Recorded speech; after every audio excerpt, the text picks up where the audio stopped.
apa? Kan aborigin. Selandia Baru apa?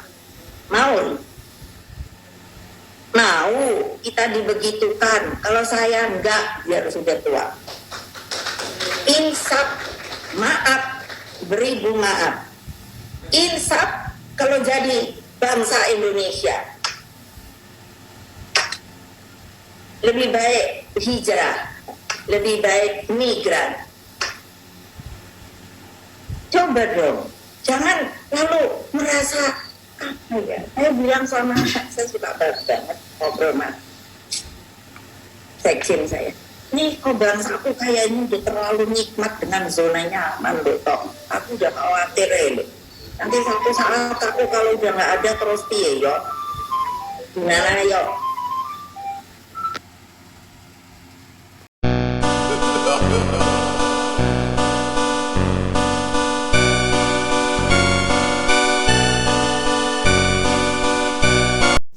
Assalamualaikum warahmatullahi wabarakatuh. Om Swastiastu, Namo Buddhaya, salam kebajikan, salam rahayu, selamat datang, selamat berjumpa lagi bersama Gus AA dalam channel tanda tanya politik semakin gila, semakin asik. Panggung kalbu kajembaran mana? Puji janten panghias ati, pujian janten panghias rasa.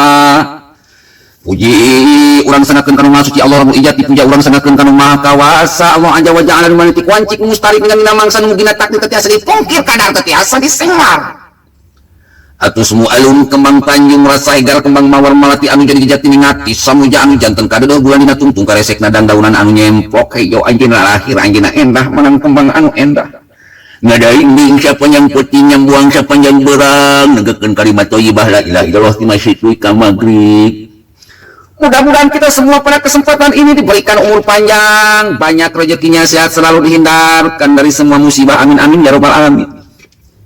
Amuin, amuin, amuin, amuin. Ele si kubal gabel ajau.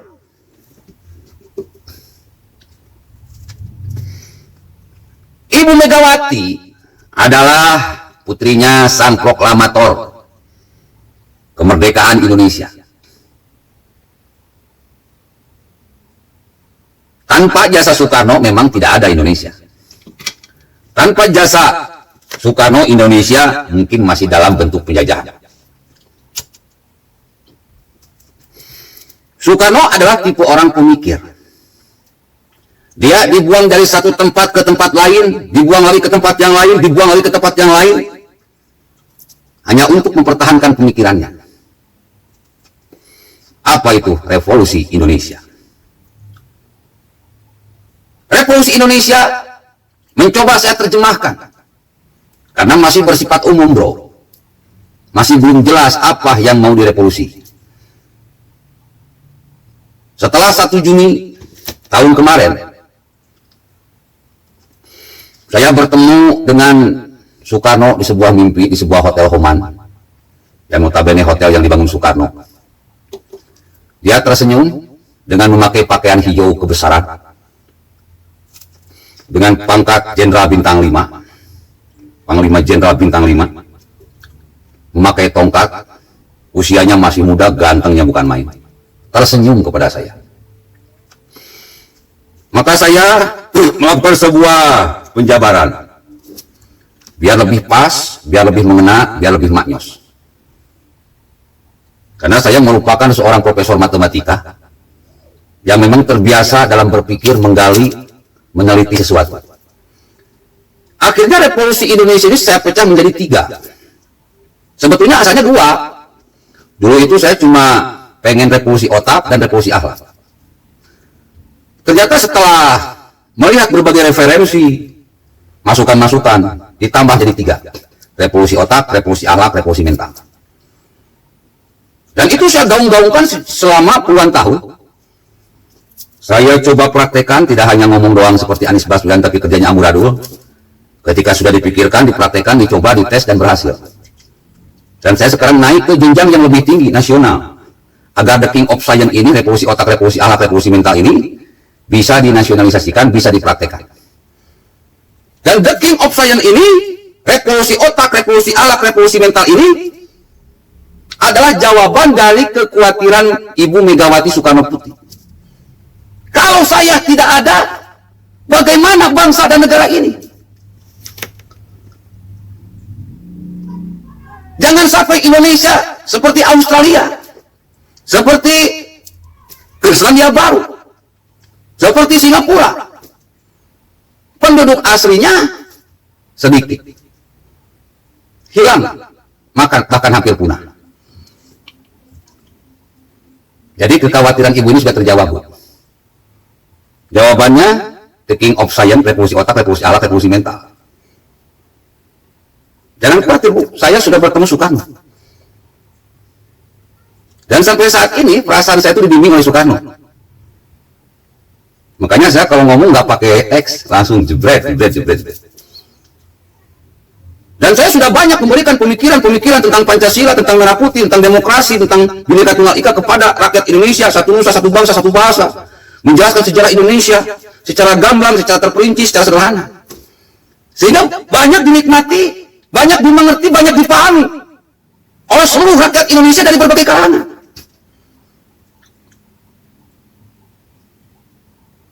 Saya sedang mencari sosok pemimpin dulu itu, yang mempunyai otak yang bagus, akhlak yang bagus, mental yang bagus. Jadi saya bukan buzzer. Tidak ada yang bayar saya. Saya hidup dengan jualan kaos ini, Bu. Ini kebanggaan Indonesia, tidak boleh Pancasila dirubah-rubah dengan warna merah, putih, hijau, dan sebagainya. Ini namanya Garuda Emas, artinya Indonesia Emas. Makanya saya simpan di depan. Akhirnya ketemu sosok yang namanya Jokowi. Saya cek otaknya bagus, akhlaknya bagus, mentalnya bagus. Selama 2 periode saya yang berjuang mati-matian beserta rakyat Indonesia agar Jokowi ini jadi presiden. Karena kalau pemimpinnya udah bagus, ke bawahnya pasti bagus. Dan apa yang saya perkirakan ini benar adanya. Terbukti, teruji. Indonesia bisa maju seperti saat ini. Seperti COVID lah kemarin 2,5 tahun, bayangkan. Usaha hancur, apa-apa hancur. Tetapi negara Indonesia tidak hancur. Orang lain upah klepek, bro. 2,5 tahun. Ekonomi tidak bergerak. Indonesia tetap kuat, stabil. Walaupun harga naik cuma sedikit lah. Gak masalah. Wong kita itu dihajar 2,5 tahun, tidak bisa apa-apa. Nanti juga kalau masalah harga naik akan turun lagi. Dan Jokowi itu selalu membuktikan kalau misalkan harga naik bisa turun. Nah, sosok seperti Jokowi ini adalah sosok the king of science. Yang punya otak yang bagus, yang punya akhlak yang bagus, yang punya mental yang bagus. Sukses. Saya memperjuangkan Jokowi.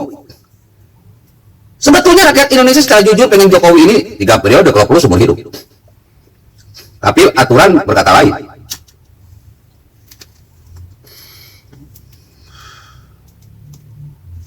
Daripada gaduh, daripada ribut, maka Jokowi sudah mengatakan saya tidak berniat dan tidak berminat untuk melakukan perpanjangan jabatan maupun 3 periode. Maka saya harus mencari sosok yang seperti Jokowi. Dan biasanya perkiraan saya, perhitungan saya ini tidak meleset. Selalu jitu. Karena sudah melalui pertimbangan, penelitian, penelaahan, perenungan. Siapa sebenarnya pengganti Jokowi?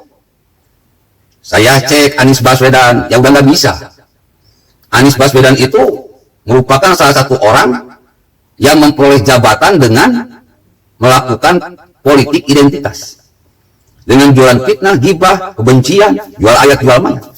Artinya Anies Baswedan ini adalah sosok yang rusak akhlaknya, rusak mentalnya, rusak otaknya. Gagal. Saya lihat Prabowo sama, nggak cocok. Otaknya sudah rusak, akhlaknya sudah rusak, mentalnya sudah rusak. Kenapa Prabowo terlibat dalam penggulingan Ahok? Dan mungkin termasuk dalam keributan yang ada selama ini. Bahkan saya cek Ridwan Kamil, otaknya mungkin bagus, tetapi dia sudah terpapar paham-paham khilafah, HTI, gagal lagi. Dari sekian calon pemimpin yang benar-benar sesuai dengan the king of science, revolusi otak, revolusi mental, adalah Ganjar Pranowo. Saya sudah cek Puan Maharani juga, sudah saya cek otaknya bagaimana, alatnya sudah bagaimana, mentalnya bagaimana. Dengan kegaduhan yang selalu dimunculkan oleh Puan Maharani, nggak cocok. Saya cek otaknya, saya cek alatnya, saya cek mentalnya, nggak cocok untuk jadi presiden Indonesia. Jadi saya tuh standarnya udah jelas. Otaknya harus bagus, alatnya harus bagus, mentalnya harus bagus. Saya cek Ganjar Pranowo. Bertahun-tahun saya cek. Termasuk Puan Maharani saya cek. Dan pemikiran-pemikiran yang saya keluarkan ini ternyata diterima oleh seluruh rakyat Indonesia. Karena memang kita perlu sosok yang bisa melanjutkan Jokowi. Kalau perlu yang persis Jokowi. Karakter Jokowi tidak ditemukan di Anies Baswedan. Karakter dan kerja Jokowi tidak ditemukan di Anies Baswedan, tidak ditemukan di Prabowo, tidak ditemukan di Puan Maharani, tetapi ditemukan di Ganjar Pranowo. Otaknya bagus, alatnya bagus, mentalnya bagus. Coba perhatikan, rakyat Indonesia bisa melihat ketika dia dihinakan, direndahkan, dijelek-jelekan, bahasa yang keluar itu indah, adem. Meskipun kalau apa kerjanya Ganjar Pranowo, lihat banjir Semarang juga. Tetapi rakyat bisa melihat. Di mana? Di media sosial dia lihat. Banjir adalah sesuatu yang wajar. Memang terjadi di mana-mana lagi musim hujan. Lagi musim hujan, banjir wajar. Tetapi eksekusinya itu yang penting. Dia turun ke bawah seperti Jokowi. Dia eksekusi langsung. Ganjar Pranowo ini sudah masuk standar. The King of Sense, revolusi otak, revolusi alat, revolusi mental. Otaknya bagus, alatnya bagus, mentalnya bagus. Pendapat saya ini terima oleh seluruh rakyat Indonesia. Akhirnya apa? Meskipun Ganjar Pranowo tidak mencalonkan diri jadi calon presiden, tidak ada video satupun yang mengatakan saya berambisi jadi presiden. Saya membentuk relawan Ganjar Pranowo, tidak ada. Para relawan itu membentuk sendirian. Kalaupun dia punya medsos, punya akun YouTube, dia mengekspos kerja dia sehari-hari. Wajar kalau menurut saya. Bukan untuk pilpres, dia tidak punya ambisi. Orangnya kalem, adem, santai. Yang sewot itu rakyat. Makanya semakin dihina Ganjar Pranowo, ratingnya semakin tinggi, bahkan mencapai 35%, hampir 40%. Anies Baswedan sudah bikin mesin politiknya. Memang dia berambisi. Prabowo sudah bikin mesin politiknya. Dia memang berambisi. Tapi Ganjar Pranowo, dia tidak punya mesin politik, karena mesin politiknya PDIP. Yang sekarang katanya malah mau mencalonkan Puan. Apakah Ganjar marah? Apakah Ganjar gundah? Tidak, Ganjar kalem-kalem aja. Wong dia cuma petugas partai, nggak punya kekuasaan apa-apa. Tetapi siapa yang marah? Rakyat. Kurang apa rakyat membuat elektabilitas Ganjar meningkat? Karena rakyat sudah memilih, sudah menyeleksi, sudah menilai. Nih Bu Mega, pengganti Jokowi Ganjar Pranowo. Silakan. Mau dideklarasikan, rakyat siap memenangkan PDIP di 2024. Masih kekeh kalau mau menjadikan Puan, ya rakyat siap menghancurkan PDIP di 2024. Semuanya terserah Ibu Megawati. Kalau masih kekeh ingin mempromosikan Puan Maharani sebagai putri dari Ibu Megawati dengan elektabilitas yang sangat menyedihkan, ya mungkin tunggulah kehancuran dari PDIP. Saya sudah cek ke lapangan, Bu. Semua orang-orang PDIP yang dulu pernah memilih PDIP tidak akan pernah memilih PDIP kalau Ganjar Pranowo tidak dijadikan presiden. Ini ancaman serius dari rakyat dan tidak bisa dianggap remeh, tidak bisa dianggap enteng. Kita berjuang tidak dibayar. Kita memang berpikiran untuk Indonesia. Kekhawatiran Ibu Megawati kalau saya meninggal nanti Indonesia jadi apa? Jadi apa? Gak usah khawatir. Kami para pejuang NKRI siap menjaga NKRI sampai mati. Kita sudah kuat, sudah siap dengan konsep-konsepnya. Yang dimulai oleh saya, The King of Sense, revolusi otak, revolusi alat, revolusi mental. Kenapa orang Melayu di Singapura, orang Melayu di Australia, orang aborigin di Australia, suku asli di Selandia Baru tersudutkan? Karena mereka kalah bersaing. Oleh karena itu, jika Indonesia, bangsa Indonesia tidak mau tersudutkan, maka jangan kalah bersaing.